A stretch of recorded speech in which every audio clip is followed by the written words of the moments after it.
नमस्कार विद्यार्थी मित्रांनो, तर पहा आपण आजच्या लेक्चर पासून रेल्वेवरील उदाहरणं पाहणार आहोत. तर ते उदाहरणं पाहण्यासाठी अगोदर काही फॉर्म्युलेज महत्वाचे आहेत मुलांनो.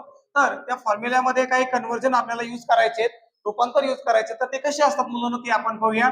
मुलांनो, आपल्याला रेल्वेचा जो स्पीड आहे तो किलोमीटर प्रति तास यामध्ये आपल्याला दिला जातो. म्हणजे 1 किलोमीटर प्रति तास म्हणजे 1 किलोमीटर पर आवर म्हणजे काय मुलांनो, याचा अर्थ समजून घ्या.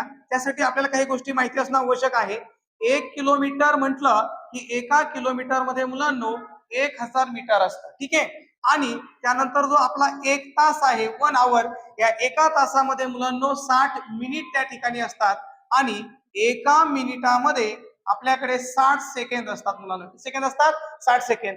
जर आपण डायरेक्ट तासातून मला जर सेकंद द्यायचा असेल मुलांनो, तर 60 गुणिले 60 म्हणजे याचा अर्थ किती 3600 सेकंद त्या ठिकाणी होत असतात. एका तासाचा सेकंदामध्ये रूपांतर 3600 असतं. तर पहा मुलांनो, मग 1 किलोमीटर प्रति तास म्हणजे मीटर पर सेकंद मध्ये किती आहे ते आपल्याला काढायचं.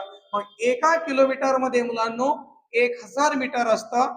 त्याला भागिले पर आवर म्हणजे भागिले मुलांनो, आणि हा 1 तास आहे. याचा अर्थ एका तासाला 1 किलोमीटर गाडी जाणे. मग आता हा जो तास आहे, एका तासामध्ये आपण किती घेतले होते मुलांनो 3600 सेकंद. तर मग 2 शून्य 2 शून्य काय झाले कॅन्सल मुलांनो. 10 आणि 36 या दोनच्या पाड्यामध्ये आहेत. बे 5 10, त्यानंतर बे 18 36, म्हणजे उत्तर आलं मुलांनो याचं 5/18 आणि त्याचं युनिट असेल मीटर पर सेकंड. म्हणजे 1 किलोमीटर प्रति तास याचा अर्थ मुलांनो किती आहे 518 मीटर पर सेकंड. म्हणजे काय, किलोमीटर मधून जर तुम्हाला मीटर पर सेकंदामध्ये जायचं असेल मुलांनो, तर कितीने गुणायचं 518 ने गुणायचं.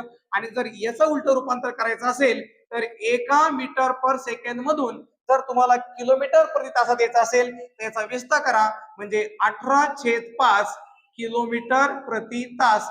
अशा प्रकारे हा प्रश्न आपल्याला कन्व्हर्जन मध्ये काय करायचा आहे, वापरायचा आहे. धन्यवाद.